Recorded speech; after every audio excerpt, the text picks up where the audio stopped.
Well, this is the scene right now in Istanbul, and we'll hear from there very shortly. An ongoing battle has been waging all day between police and protesters. And we'll have the latest very soon, and we'll hear from an MP from the governing party.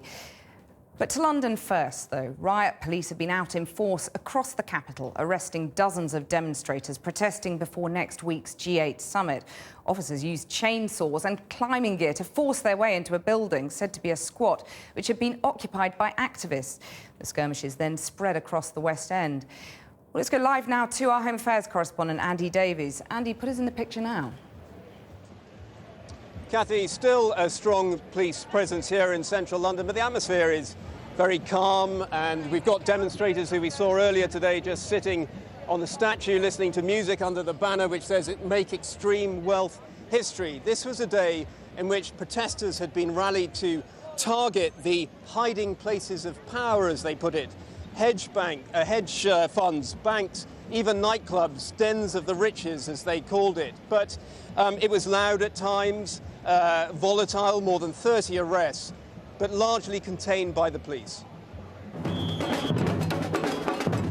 They gathered in the centre of London, in Piccadilly Circus, a carnival against capitalism, they called it, with some in less carnival mood than others.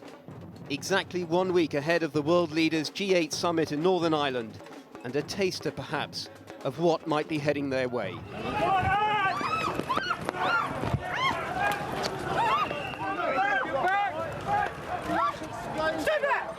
Stay there, he shouts. At various points down this street, there are scuffles between protesters threading through the traffic and the police in pursuit.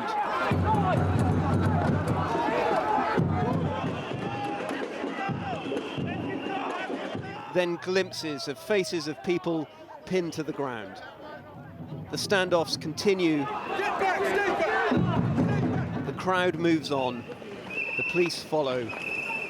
And so it lasted for about half an hour this afternoon. Dramatic scenes, but a fairly shapeless protest involving seemingly no more than a few hundred demonstrators. London has seen far more well-attended anti-capitalist days in recent years. We've been walking down the street. I haven't seen anybody smash any windows, attack anybody. I've seen no crime. I haven't seen even criminal damage. I haven't seen any protester do anything remotely illegal. And yet the police So you're saying it's all the police's fault? The police come, they get very, very rough with people. This protester didn't want her face shown. Can I ask you, what do you think this has achieved today? It feels good. It feels good to be on our streets, feeling free on our streets, and that's what we want. That's what we're here for. The idea, as far as I understand it, was just to come down into the heart of global capitalism and just to construct some sort of symbol of resistance to make it clear to people that there are alternatives. Not a very big turnout today? Not at all, no. I was a bit disappointed, to be quite honest with you. The focus of today's protest was supposed to be Piccadilly Circus, but for much of the day, the most sustained police activity has been here, just a few streets away, involving one particular building. On the roof above what's believed to be an old police station, you can see police abseil teams. Below them, another unit tries to saw its way inside. And on a ledge above them, a small group of protesters chant anti-capitalist slogans beside a banner bearing the words, "What if we smash the G8?" In went the police, and out came the squatters. This building had been used as a hub for those organising today's G8 protest. But as the police cleared the building, on the roof above, cameras would capture this scene. He sprints towards the edge of the roof. The police drag him down, lie on top of him, and then others quickly move in.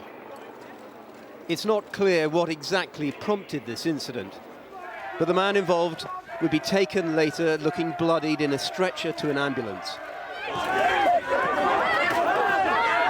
And as the police finally moved out of the area, the confrontations began once again. So Scotland Yard has said that it's had 1,200 officers deployed here today specifically for this demonstration, and they estimate that around 400 protesters have been here in central London, some of whom are still here in Piccadilly Circus. Some striking scenes, yes, from today, but in the grand scheme of things, not the most potent of anti-capitalist demonstrations we've seen in London in recent years. Far more significant anti-capitalist demonstrations in terms of numbers and in terms of buildings being targeted and forcibly occupied. But this is, of course, just day one on a series of days where demonstrations, anti-G8 demonstrations, have been planned.